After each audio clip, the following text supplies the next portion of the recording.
Boeing 747-400. What we're doing here is we're doing inspection on the fan blade, but look at that, the engine's still turning.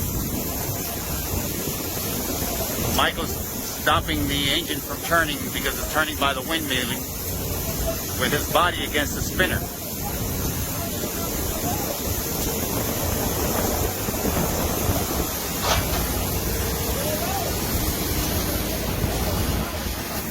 A non-destructive inspection on a fan blade that has a dent right there, Mike. That one right there's got a dent. See the guy's a dent? So we got to make sure that that dent doesn't have any cracks.